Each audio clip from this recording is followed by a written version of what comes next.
Voltei, voltei. Então vamos Voltou, lá. Thaís. Tá normal agora. Agora não é mais o Black Mirror, ou é a Thaís. Tranquilo. Essa é a minha imagem mesmo, né? Então tá. Como vocês viram, né? Esse episódio é bom para a gente poder analisar o quanto, né?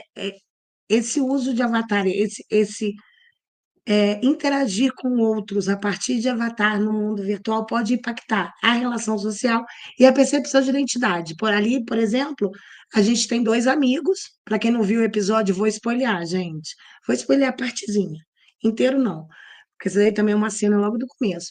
São dois amigos que vão jogar no ambiente virtual, né? Os dois têm namorada, os dois têm sua respectiva companheira, mas ali rola um clima, né, pessoal? Naquele mundo, e aqui toda essa dinâmica da corporeidade, não, aqui eu posso fazer o que eu quero, eu posso pular, eu posso chutar de certa forma. Para quem quer assistir o episódio inteiro, tem uma cena a partir do minuto 32, do 32 minutos e 30 segundos, que eles falam sobre o corpo, e aí o que tá usando o avatar masculino pergunta para o amigo, né, que está com o avatar feminino, como é que é estar no corpo feminino, né? Então a gente vê o quanto que a tecnologia pode, né, proporcionar novas formas de conexão, mas também podem complicar as dinâmicas tradicionais, né? E aí a gente vê esqueci o nome mas o que estava vestido de menino, é, ele estranhando aquilo, né? Ele volta meio estranhando como é que ali eu consegui, né, de certa forma, me soltar, e meio que não condiz, porque é um amigo dele. Enfim, no episódio todo ele vai se perguntando isso, né? Mas eu acho que é importante a gente ver como que, além dos avatares, possibilitar essa liberdade de expressão, essa autodescoberta, porque até, né, não vou spoiler o episódio inteiro, mas chega um momento que eles começam a questionar, será que nós somos gays? Mas aí depois eles descobrem que eles só se gostam de pegar no jogo, né? Então, assim, o poder brincar de ser diferente num ambiente mais seguro que o real, né? Virtual, que é tido como não tão real quanto o real, né? Mas aí a gente vê também o quanto que num jogo de realidade virtual a liberdade radical continua ali, né? Então, que os personagens podem explorar os desejos dele e as identidades deles, mas que essa liberdade também traz angústia, do mesmo jeito que fora desse ambiente, né? E também traz as escolhas, porque as escolhas feitas em jogo refletem as escolhas do indivíduo, né? Por cada gesto, cada manifestação, tudo aponta para o projeto existencial. Mas é mais ou menos isso. Eu só queria adicionar que isso daí, que eu acho esse episódio é maravilhoso para a gente falar sobre isso. Muito obrigada pela atenção, pessoal. Eu espero que vocês tenham gostado e tenham aberto para novas reflexões. É algo que eu estou desenvolvendo, então eu estou aberta a comentários, críticas, também colaborações. Tamo junto. Obrigadão. Thaís, que apresentação perfeita e como aqui nos comentários, muito atual, né? É um tema, assim, que é, enfim, excelente nos dias de hoje de se pensar. E eu vou trazer a Joana agora. Aí, após a fala dela, eu faço as minhas considerações. Mas parabéns, Thaís. Obrigada. Boa noite, Thaís. Parabéns. Excelente, arrasou, como sempre. Muito atual, como o Regis colocou, e várias pessoas, né, no chat. Eu estou aqui com o avatar Joana Brito, mas eu vou passar a palavra aqui para o Luciano Donizete da Silva. Será que vai rolar um problema de identidade? Ele vai ler a questão dele, que ficou, para variar, bastante longa e complexa. Agora eu posso fumar um cigarro, né? Isso, enquanto você fuma o seu cigarro. Vamos lá. Bom, eu tinha escrito, né, porque era para Joana ler, mas não faz muito sentido eu aqui do lado e ela ler uma questão que eu acabei de escrever. Então, cara, Thaís, parabéns por sua fala. Um tema interessantíssimo, o que mostra o quanto a filosofia da liberdade de Sartre é atual. E eu coloco atual entre aspas, né? porque embora do século passado, né, ela se aplica a muitos aspectos do nosso século XXI. Ou pode ser, né, atual, a filosofia de Sartre, se a atualizamos. E você o faz, você acabou de fazer, você o fez. Sartre não poderia responder essa pergunta, pois em sua época, até os anos 70, 80, avatares eram apenas os seres cujas formas Vishnu visitou a humanidade, né?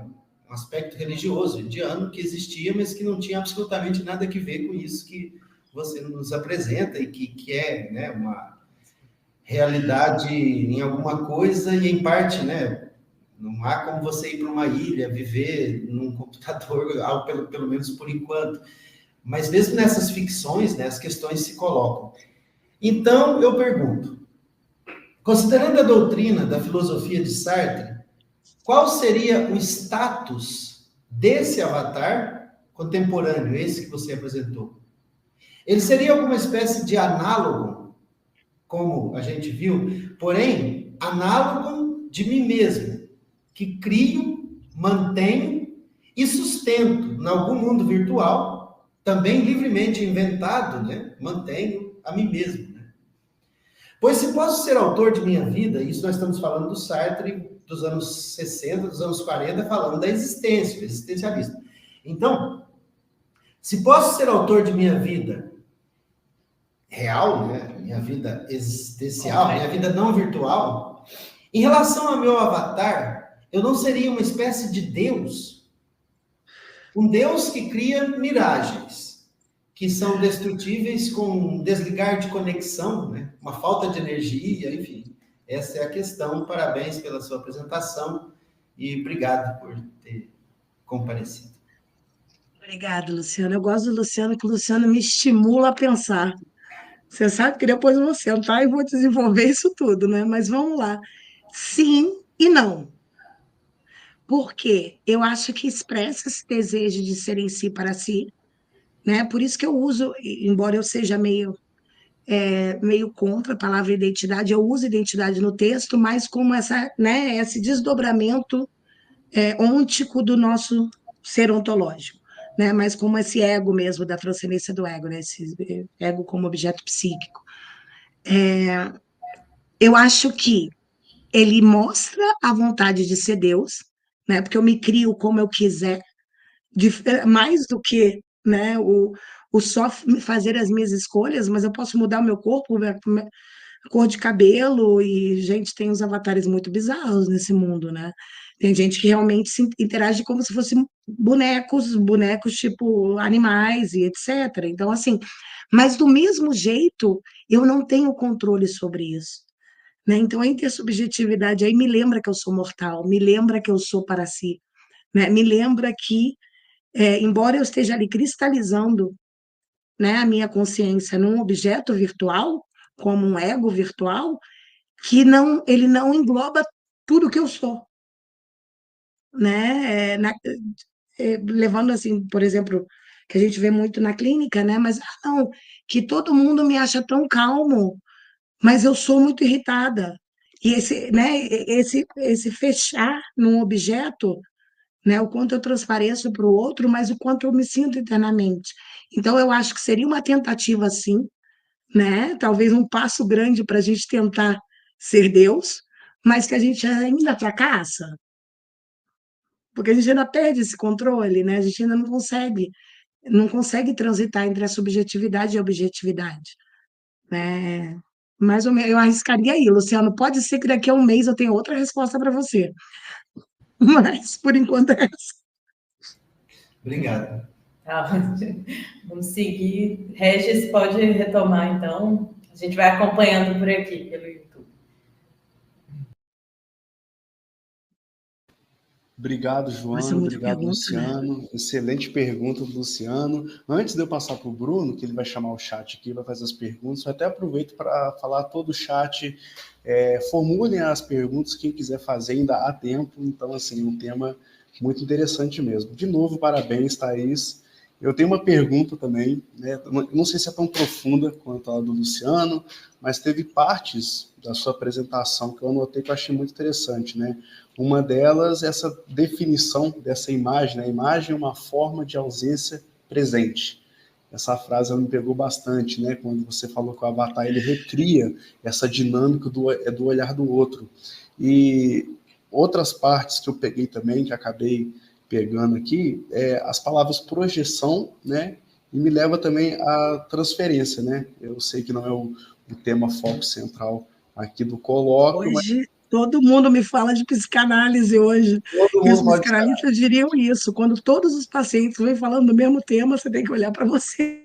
Tem que olhar para você, perfeito. Até trouxe aqui uma citação do Freud que me lembrou na hora essa parte da projeção, que o Freud fala que o outro ele desempenha sempre na vida de um indivíduo o papel de um modelo, o papel de um objeto, de um associado ou de um adversário.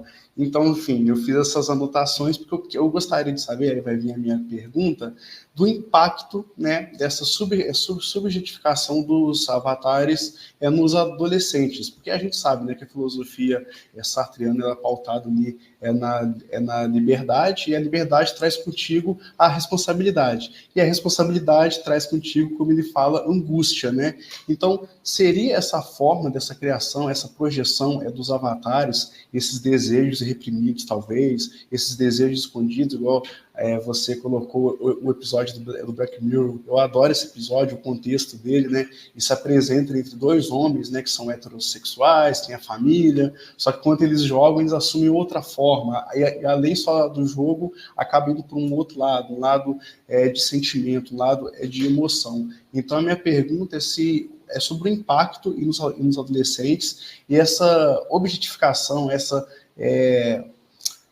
transferência da pessoa e num avatar para ter o olhar do outro é uma forma de fugir e da responsabilidade e tentar afastar essa angústia.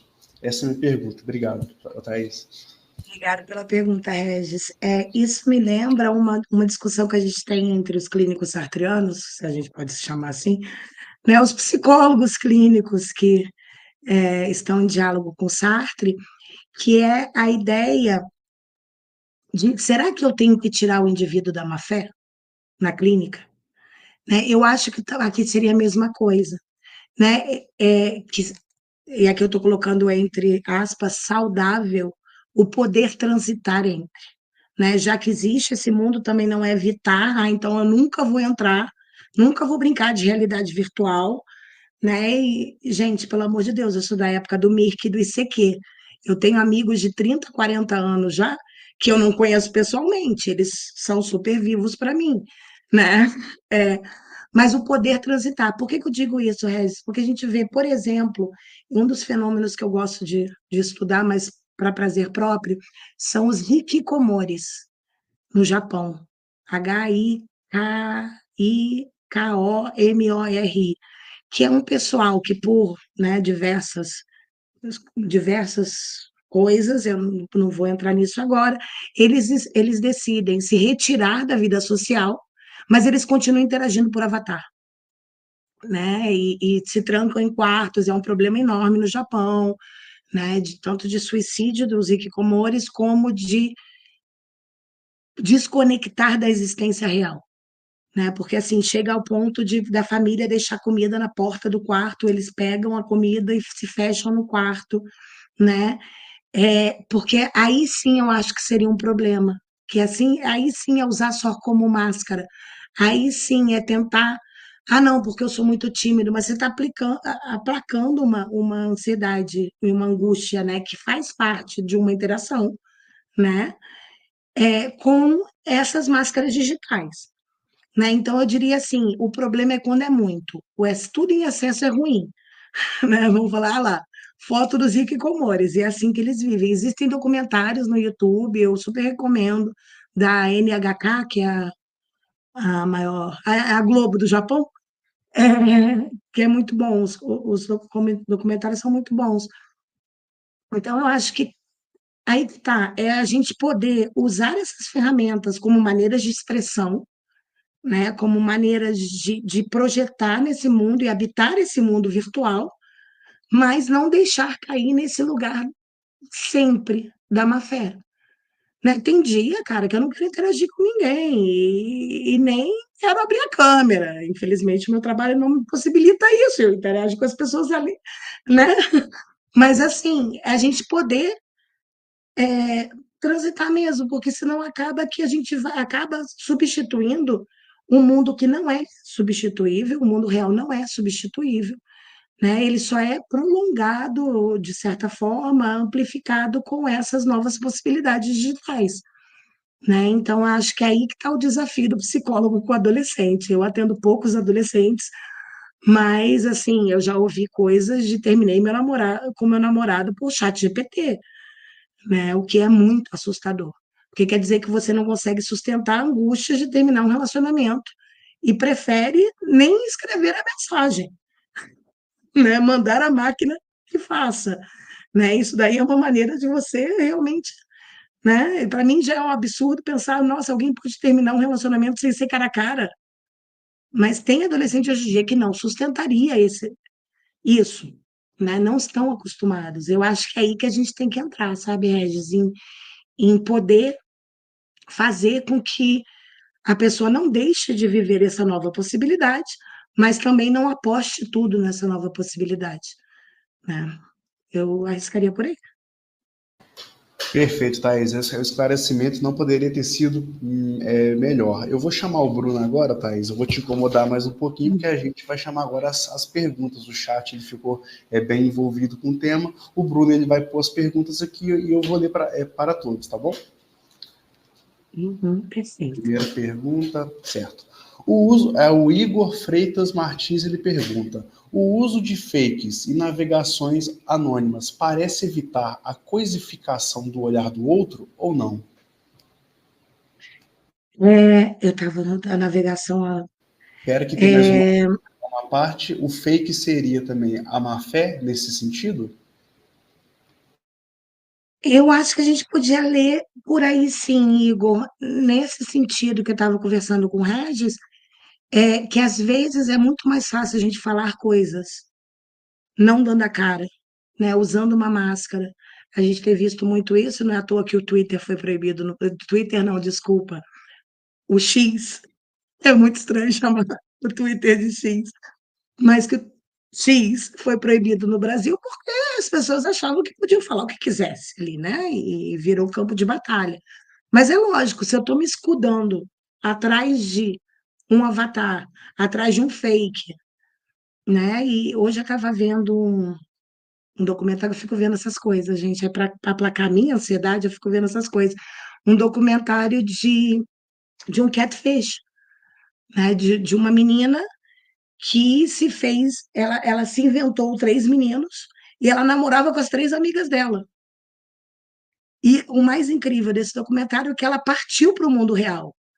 Então, ela se disfarçava e se vendia realmente como menino, né? E aí a gente pode analisar de várias formas, mas assim, é uma maneira da gente não se mostrar da maneira que a gente está se construindo, é uma maneira de a gente se escudar. Então, eu diria que é má fé, sim, mas não diria que toda má fé é má, né? Não, não é porque leva, é um termo muito tristemente escolhido por Sartre, né? Porque o mal acaba levando a uma valoração, né? E não é porque está má fé que é ruim, né? Mas é para a gente entender como é que a gente lida com angústia, né? Então, assim, sim, eu acho que sim, seria uma tentativa né, de fugir da responsabilidade. Perfeito, é um termo realmente com muitas camadas. Agora é a pergunta do Fernando Miller.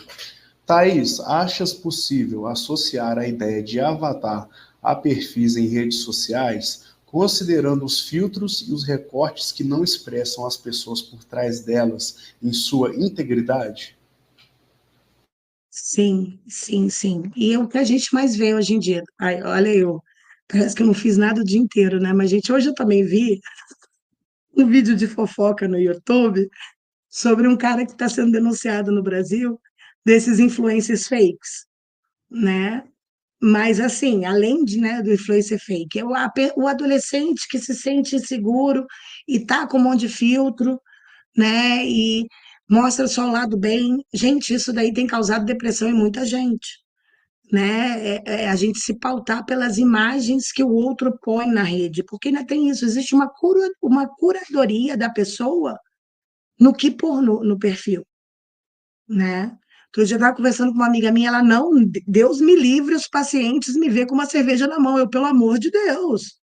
Se eu encontrar com um paciente meu numa festa, eu sento e tomo uma cerveja com ele, né? Mas a preocupação dela de se mostrar humana para o paciente, enquanto eu ganho meus pacientes sendo humana, né? Cada um com a sua maneira. Então, assim, essa curadoria do perfil, né? Seja por filtro, seja, né? Tem gente que vocês entram no Instagram deles, é todo esteticamente, milimetricamente pensado. Cada post no feed, para você olhar assim e ver tudo, né? Primeiro que deve dar um trabalho do caramba, né? E segundo, o que eu estou querendo mostrar para o outro, né? E o que causa no outro ver isso que eu quero mostrar. Eu acho que isso a gente está perdendo um pouco a mão da responsabilidade nisso, né? Tem aí uma pessoa, um psicólogo famoso aí, que todo domingo ele coloca uma imagem linda da Serra da Mantiqueira, acho que é a Serra da Mantiqueira, não, de uma serra na piscina com café da manhã. Eu imagino assim, cara, o teu paciente pobre vendo isso, não sei como ele se sente com isso, né? Tipo, eu teria um pouco mais de cuidado, não como a minha amiga que eu estava falando, mas assim, né? O quanto que eu posso também abrir da minha vida pessoal numa rede social, né? Tem muitos casos de pessoas que ladrão descobriu que a pessoa estava viajando, que a pessoa estava postando no outro lado do planeta, né? Então, assim, então a casa está vazia, vou entrar para roubar, né? Então, eu acho que sim, Fernando. A gente pode associar, eu usei o avatar, porque eu acho que o avatar é o mais gritante, né? Porque no perfil, bem ou mal, é a tua cara que você está dando, ou deveria ser a tua cara, né? O avatar já é toda uma criação imagética, mas não deixa ser uma tentativa de controle do que os outros veem da minha vida, né?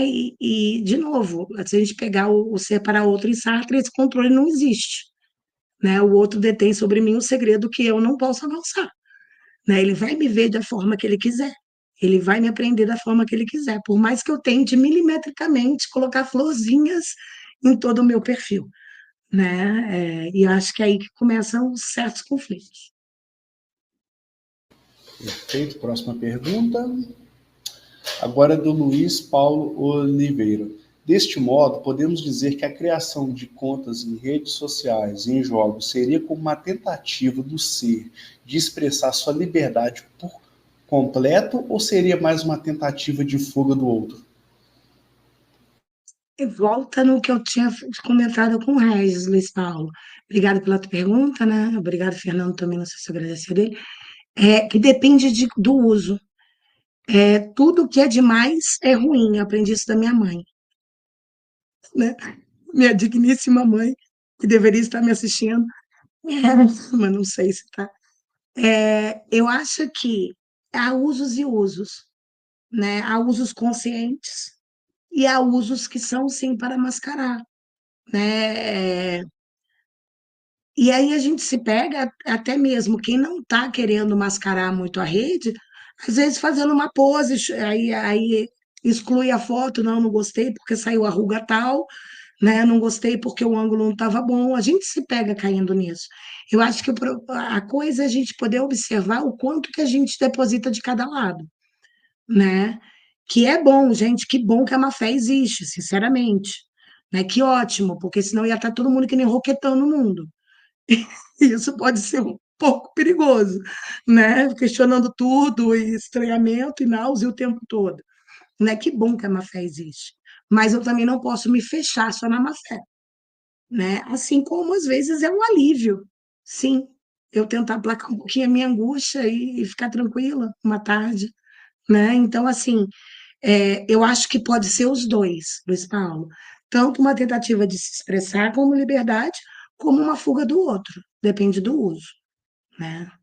E eu sou sempre criticada porque eu demonizo as redes sociais. Olha o meu gato. Eu demonizo as redes sociais, mas eu sou a mais usuária, né? Então, assim, dessa vez eu trouxe um texto que mostra os dois lados. Perfeito. Eu quero fazer um pedido, tá? Se a mãe da Thaís estiver aí, manda uma mensagem nos comentários. Se não tiver, eu vou ficar triste. Ah, que isso! Ó, vamos para a próxima pergunta, então, hein? É da Inês Cavalcante Costa Pereira. Thaís, o Avatar seria diferente ou teria alguma possibilidade, não, uma proximidade com o ideal platônico? Ou não teria nada a ver com Platão na sua ótica? Eu acho que tinha uma outra mensagem dela um pouco antes, não tinha? Não A gente vai sei, eu tô verificar tentando aqui. pegar ali no que está Antes dessa, né? aparecendo. Eu acho que é só essa. Não, mas está tranquilo. Vamos lá, Tranquilo? Platão. Eu não sou muito conhecedora de Platão, mas eu acho que, né? Aí essa daí, né? O corpo masculino é Consegui. feminino, feminino é masculino também. Isso. Hibridizar as categorias, multiplicar a realidade. Outras, intersubjetividade. Um ser para o outro, já mediado na sua diferença. Aí vai e pula para a pergunta, que vai aparecer aqui agora. Uhum. Quer ver? Por Eu acho. favor. Porque ela jogou Platão ali. Gente, eu sou só doutorado em Aí, filosofia, tá? aí pergunta, gente.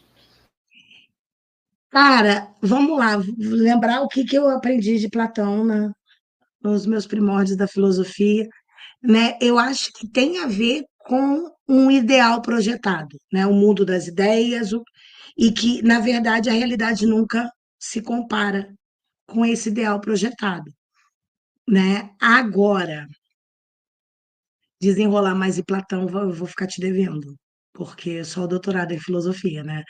Mas eu acho que é aí que está, né? Essa criação dessa ideia de mim, e que para Sartre não existe, isso é fechar, né? Isso é incisar a existência, né? Quando eu me identifico, quando eu me faço esse ego virtual, né, essa identidade virtual, eu já estou tentando me fechar em objeto, né?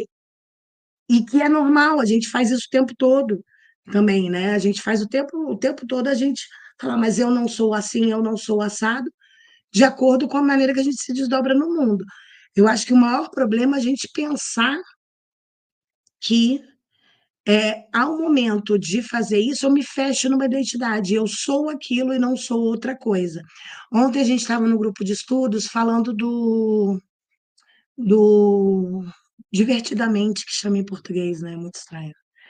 Né? E o quanto as crianças hoje em dia estão associando as cores das emoções e estão escolhendo as roupas para ir para a escola de acordo com as emoções do filme. Eu não vi o filme 2 ainda, né? Mas, enfim, e que isso tenha aparecido, essa tentativa de aplacar essa fluidez que é a existência, né? Essa tentativa de, ah, não, mas eu estou feliz, então a roupa da cor feliz, gente, eu não sei qual é o nome do bonequinho do filme, tá?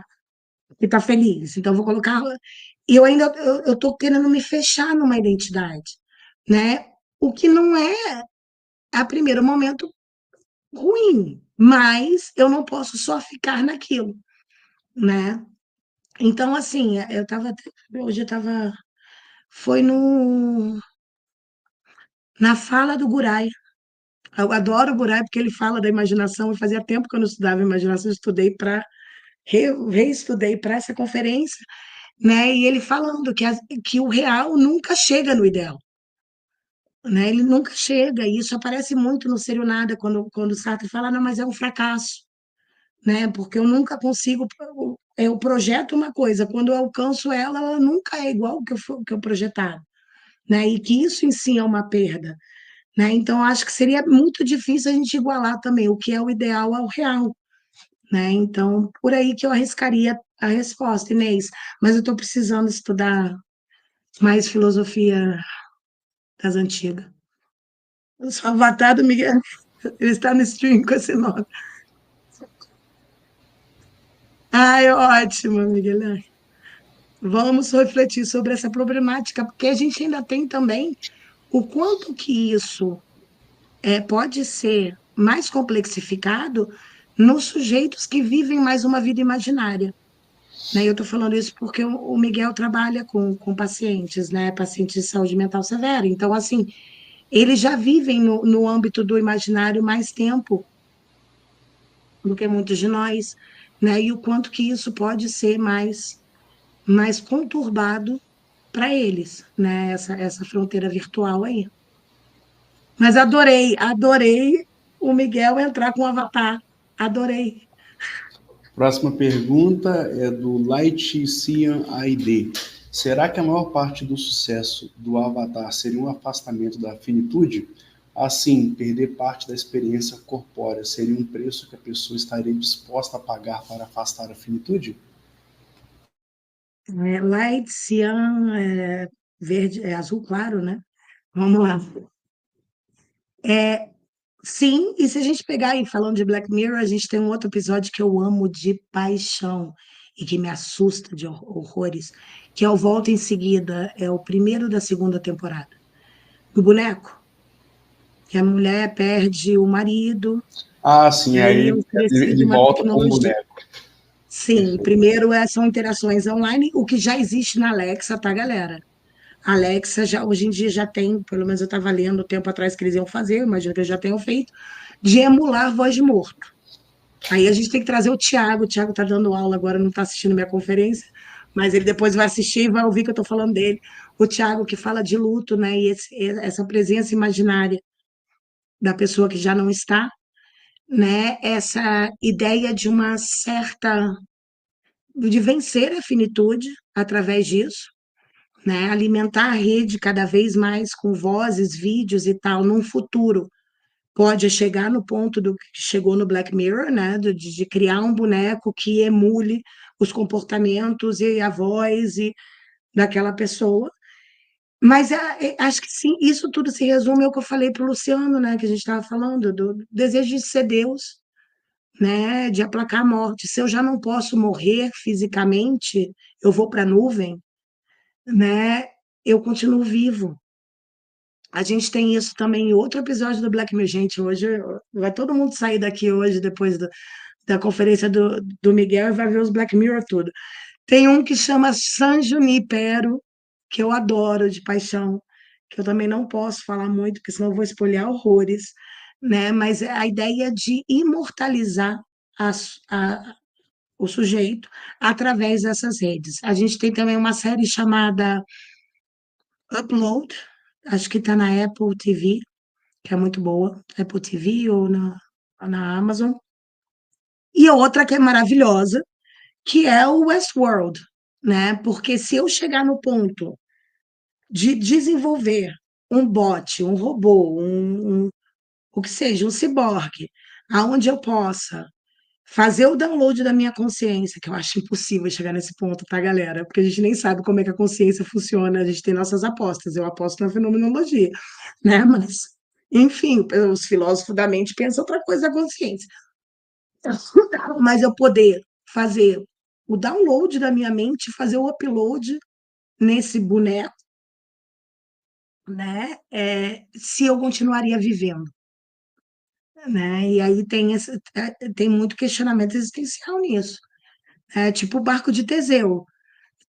Eu vou tirando vou tirando as tábuas, no fim das contas é o barco de Teseu, né? Se a minha consciência pudesse ser transportada a um boneco desses, é a Thaís, né? Então acho que são assim questionamentos que a gente tem que refletir muito e ver como é que isso vai se desenvolver no futuro.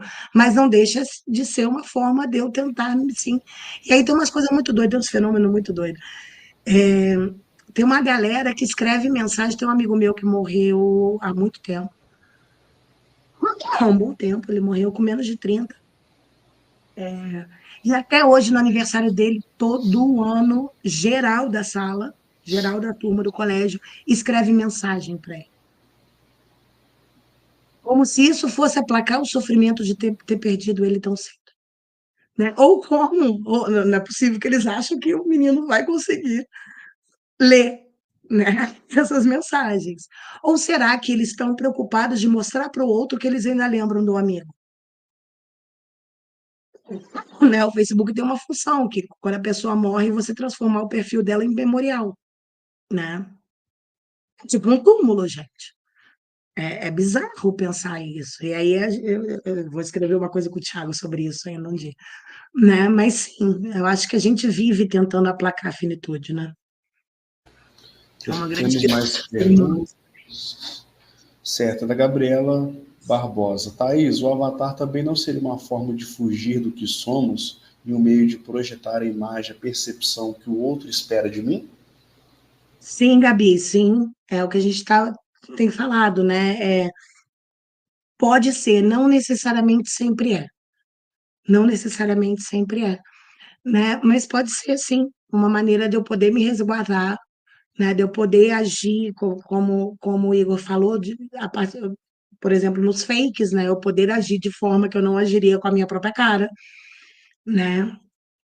E também de tentar essa tentativa de controle do que o outro vai ver de mim, né? Porque se eu só interajo através daquele avatar, o que a pessoa conhece de mim é aquela imagem, né? Assim, física. Né? E aí a gente tem 500.000 experiências, a gente entra nos Reddits da vida, que vocês encontram cada coisa. E tipo, eu estava conversando com a pessoa não sei quantos anos, aí eu fui conhecer pessoalmente, nada a ver com o que ela estava se projetando. Quem nunca, né, gente? É, quem nunca passou por uma coisa assim, né? Quem já usou o Tinder sabe muito bem que tem um filtro no Tinder antes de você dar like, né? Antes de você virar para a direita, que melhora a foto. Depois que você já aceitou, a foto não.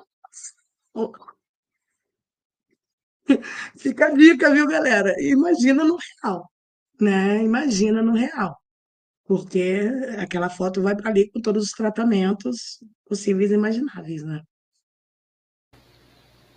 Esses Obrigada pela pergunta, Gabi. mecanismos. Oi, perdão? Não, estou agradecendo a Gabi pela pergunta. Não, claro. Gente, o ciclo de perguntas ele assim encerrou. Eu quero agradecer a Thaís por ter participado do nosso terceiro colóquio. Foi uma apresentação de muito ganho. Aqueles que chegaram agora vão poder ver a gravação posteriormente.